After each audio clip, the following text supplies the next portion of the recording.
Welcome to Bedtime Stories. The Chameleon. Once long time ago, on an autumn day when the sun shimmered brightly in a blue sky, the sea sighed with pleasure.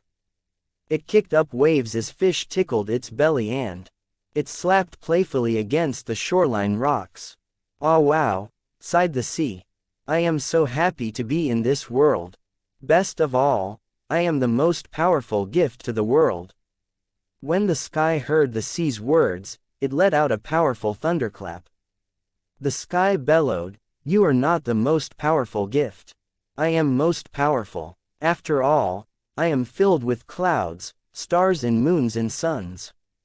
It is I, the sky, who is the most powerful gift to the world."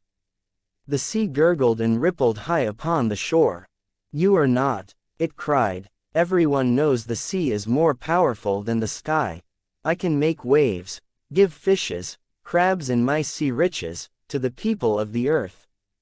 And I can roar thunder and give rain, to the earth's people to grow their crops and grains," cried the sky. Suddenly the sky grew dark and let out a most ferocious thunderclap. "We shall see who is the most powerful. I am sending a messenger from the earth to your sea god. My messenger will return to tell me just exactly how powerful the sea god is." "Send a messenger at once," bubbled the sea. The sky carefully considered whom to send as messenger. Clouds danced, begging to go to the sea, but the sky roared and huffed. Stars twinkled brightly, calling out, "Choose me, choose me." The moon and the sun rocked and shocked, hoped the sky would choose him to go. But the sky had other different plans. It chose the chameleon as his messenger to speak to the sea god. This was a wise choice, for everyone knows the chameleon can change its color to match its surroundings, that the chameleon can imitate whatever it is near. And so the sky thundered with a laughter as the chameleon set off from the earth to meet the sea god. The chameleon moved as quickly as he could toward the sea god's watery kingdom.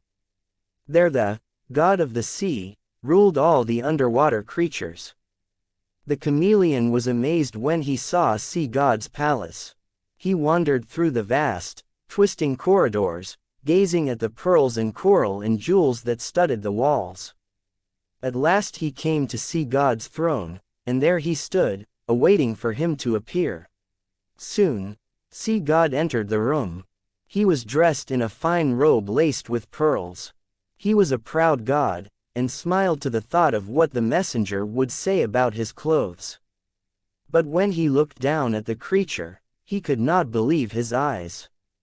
This was not the messenger he had imagined he would find, it was a chameleon before him. The chameleon was dressed in robes as beautiful as the sea god.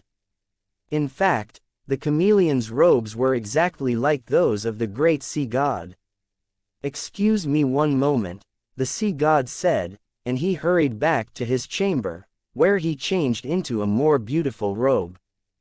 This one was the color of the sea at dawn, with golden threads and shells and colored coral woven through its cloth. He smiled at his reflection.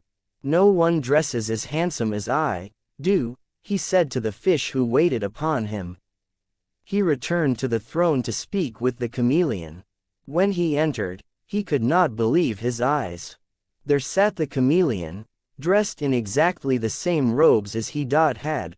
"Wait, wait," the sea god cried, and again he bustled back to his chamber, where he changed into yet another, even more beautiful robe. The fish burbled with delight at the sight of their god. "Surely you are the most magnificently dressed of all." The fish agreed to make him satisfied. He returned once again to the throne room. You can imagine the sea god's amazement and then in astonishment when he saw that the chameleon, too, had changed.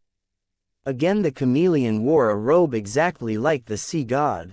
Another 4 more times, he excused himself and changed.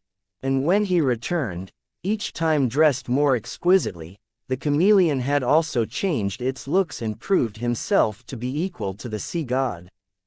At last the sea god hung his head in shame.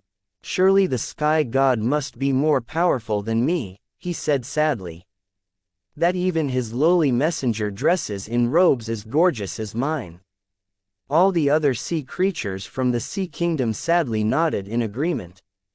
And that is why the people of Earth called the sky the greatest power in the world, and the sea, though happy in its earthly paradise, never again challenged the sky. If you like the story, please do like, share and subscribe. Thank you for listening. Good night.